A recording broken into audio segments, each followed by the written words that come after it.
वही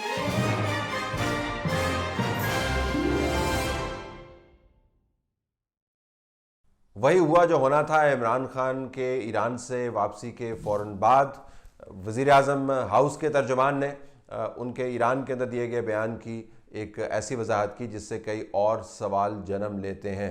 लेकिन इस दौरान इमरान खान वज़ीरिस्तान गए और वहाँ पर जाकर उन्होंने चंद एक और बयानात दे दिए जो सुनने को तो बड़े भले मालूम होते हैं, लेकिन जब आप उनका तज्ज़िया करें तो पता चलता है कि उनकी भी हकीकत ईरान के अंदर दिए गए बयान से कुछ ज़्यादा मुख्तलिफ नहीं है। एक तो उन्होंने ये कहा कि वो हमेशा से इन इलाकों के अंदर फ़ौज भेजने के मुखालिफ थे।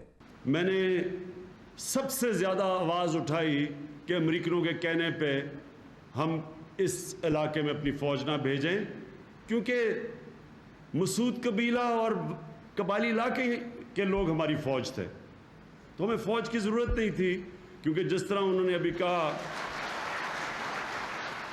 एक तरफ हम पाकिस्तान में कहते हैं कि इन इलाकों को दहशतगर्दों से पाक करना पाकिस्तान फ़ौज और पाकिस्तान की सबसे बड़ी कामयाबी है जिसके चैंपियन इमरान खान खुद हैं, और दूसरी तरफ हम कहते हैं कि बड़ी भयानक गलती थी, हमें ये काम नहीं करना चाहिए था।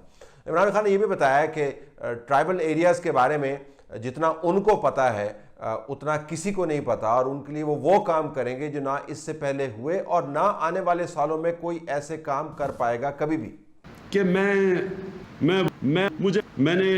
आपने मुझे एक ऐसा पाकिस्तान का एक ऐसा सरबराह समझना है जो कोई भी किसी पहले पाकिस्तान के सरबराह को कबायली इलाके के लोगों का नहीं पता था, जो मुझे पता है। और इसलिए इंशाअल्लाह आपके लिए करूंगा जो किसी ने ना पहले किया और ना आगे कोई कर सकता है। इमरान खान ने इस बयान के अंदर यह भी बताया कि शायर मशरक के अल्लामा इकबाल ने नए पाकिस्तान के बारे में भी कुछ फरमाया था।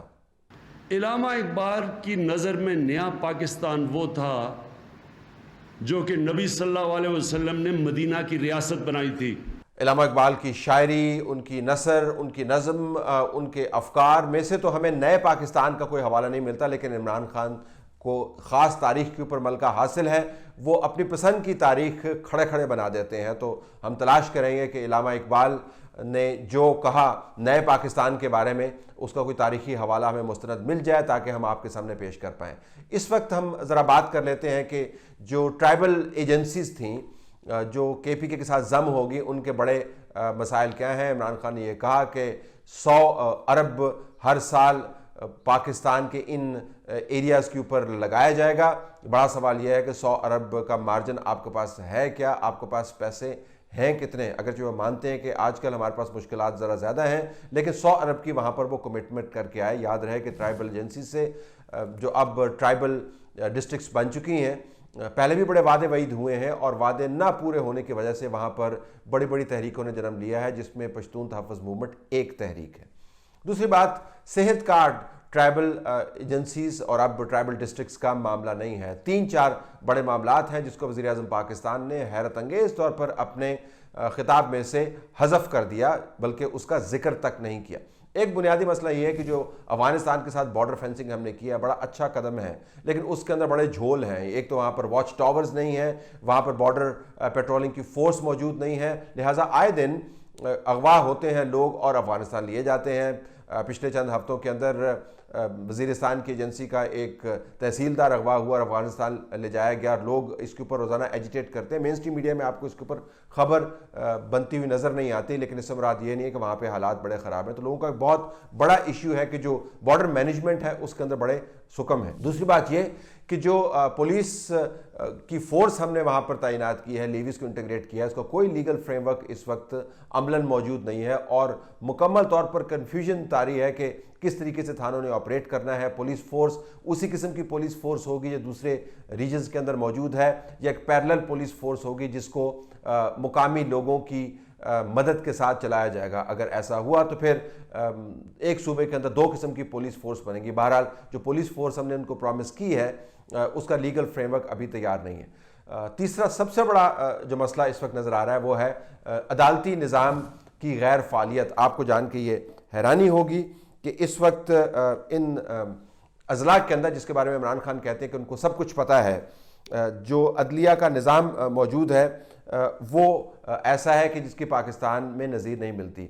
इन ट्राइबल डिस्ट्रिक्ट्स के बराबर में जो सेटल्ड डिस्ट्रिक्ट्स हैं उनके अंदर इन ट्राइबल डिस्ट्रिक्ट से डील करने वाली अदालतें मौजूद हैं। मसलन जो खैबर के लिए अदालत है वो पेशावर में बैठती है, जो कुर्रम और औरकज़ई एजेंसीज़ हैं उनके लिए अदालत हंगू में बैठती है, जो साउथ वज़ीरिस्तान के लिए अदालत है वो टांक में बैठती है, जो नॉर्थ वज़ीरिस्तान के लिए अदालत है बन्नू में बैठती है, जो मोमन के लिए अदालत है वो चारसद्दा में बैठती है, जो बाजोड़ के लिए अदालत है वो दीर के अंदर बैठती है। तो अगर इमरान खान अदालती निज़ाम की ये बेतरतीबी ही दुरुस्त करने का वादा कर लेते तो वहाँ के लोगों के बहुत सारे मसाइल एड्रेस हो जाते।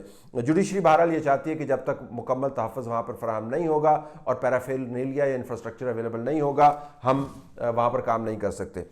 एक और बहुत बड़ा मसला है कि जो मुकामी सियासत है उसका रंग बदल गया है। पश्तून तहफ़्फ़ुज़ मूवमेंट के आने के बाद यहाँ का जो इमोशन है वो बुरी तरह मुतासर भी हुआ है और तब्दील भी हुआ है, और लोगों का ख्याल है कि इस्लामाबाद के अंदर बैठ के जो फैसले किए जाते हैं उसके अंदर वो इंटीग्रेटेड नहीं है। परवेज़ खटक हो या महमूद खान हो, इनका इन इलाकों से कोई ताल्लुक़ वास्ता है नहीं। चीफ मिनिस्टर होंगे लेकिन इन इलाकों के जज्बात से नावाकिफ़ है। इमरान खान के बराबर में बैठने से इन इलाकों से वाकफियत बढ़ नहीं जाती।